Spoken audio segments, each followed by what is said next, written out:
Hi everyone, welcome back to my YouTube channel. അപ്പോൾ ഇത് നമ്മളൊരു പഴംപൊരി വീഡിയോ ആയിട്ടാണ് വന്നിരിക്കുന്നത്. Let's begin.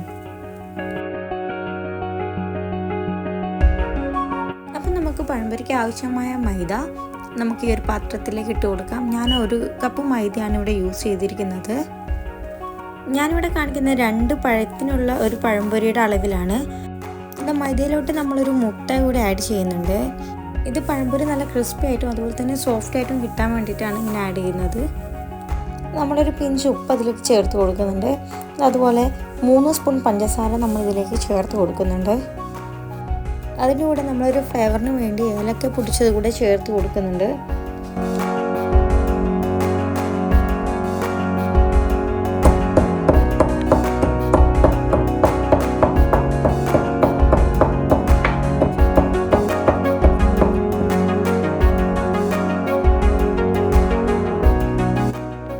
ഏലക്ക അതിലേക്ക് ഇട്ടതിന് ശേഷം നമ്മൾ വെള്ളം ഒഴിച്ച് നല്ല രീതിയിൽ മിക്സ് ചെയ്തെടുക്കുക.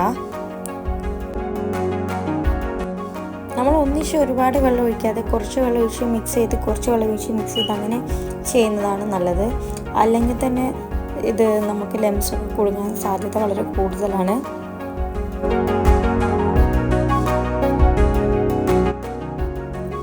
ഇതിലേക്ക് നമ്മൾ ഒരു പിഞ്ച് മഞ്ഞൾപ്പൊടി കൂടി ആഡ് ചെയ്ത് കൊടുക്കുന്നുണ്ട്. ഒരു കളറിന് വേണ്ടിയിട്ടാണ്. താല്പര്യമില്ലാത്തവർക്ക് ഇടണമെന്നില്ല, സ്കിപ്പ് ചെയ്ത് വിടാം, ഓപ്ഷണലാണ്. അപ്പോൾ ഇതാ നമ്മുടെ ബാറ്റർ ഇവിടെ റെഡി ആയിട്ടുണ്ട്. ഇതാ നമ്മുടെ പഴം ഇവിടെ മുറിച്ച് വെക്കുകയാണ്. അപ്പോൾ ഈ 2 പഴം നമ്മൾ ചെറിയ ചെറിയ പീസുകളായിട്ടാണ് മുറിക്കുന്നത്. വലിയ പഴംപൊരിയാണ് ഇഷ്ടമെങ്കിൽ നടുകെ കട്ട് ചെയ്യാതെ സ്ലൈസ് ചെയ്താൽ മതി. അപ്പോൾ ഷോപ്പിലൊക്കെ കിട്ടുന്ന പോലെ വലിയ പഴംപൊരി കിട്ടും. അപ്പം നമ്മൾ ചെറിയ പഴംപൊരിയാണ് ഉണ്ടാക്കുന്നത്.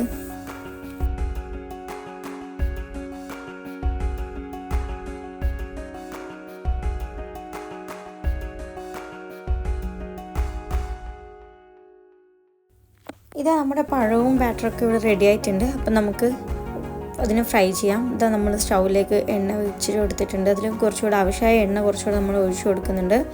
ഞാനിവിടെ വെളിച്ചെണ്ണയാണ് ഉപയോഗിക്കുന്നത്, അപ്പോൾ കുറച്ചുകൂടെ ടേസ്റ്റ് കിട്ടും. ഇതാ നമ്മുടെ എണ്ണ ഇവിടെ ചൂടായി വന്നിട്ടുണ്ട്. നമുക്ക് ഓരോരോ പഴങ്ങൾ ബാറ്ററിലേക്ക് ഇങ്ങനെ ഡിപ്പ് ചെയ്ത് എണ്ണയിലേക്ക് ഇട്ട് കൊടുക്കാം.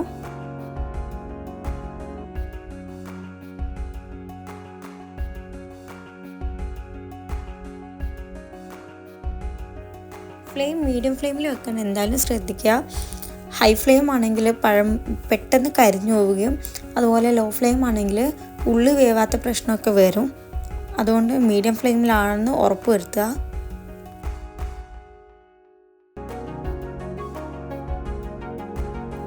വളരെ സിമ്പിളായിട്ട് അതുപോലെ പെട്ടെന്ന് തന്നെ നമുക്ക് ഉണ്ടാക്കാൻ പറ്റുന്ന ഒരു സ്നാക്സാണ്.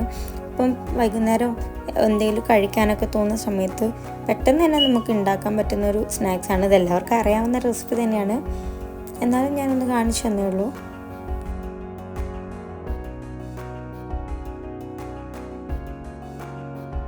ഇതാ നമ്മുടെ പഴംപൊരി റെഡി ആയിട്ടുണ്ട്. നമുക്കതൊരു പ്ലേറ്റിലേക്ക് മാറ്റി കൊടുക്കാം.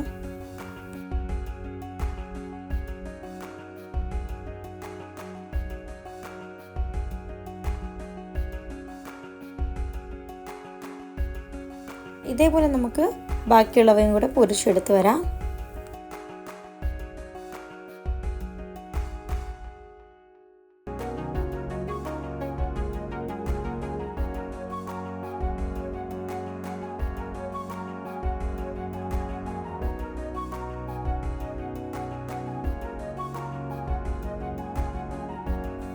അപ്പോൾ ഇതാ നമ്മുടെ ടേസ്റ്റി ക്രിസ്പി പഴംപൊരി ഇവിടെ റെഡി ആയിട്ടുണ്ട്.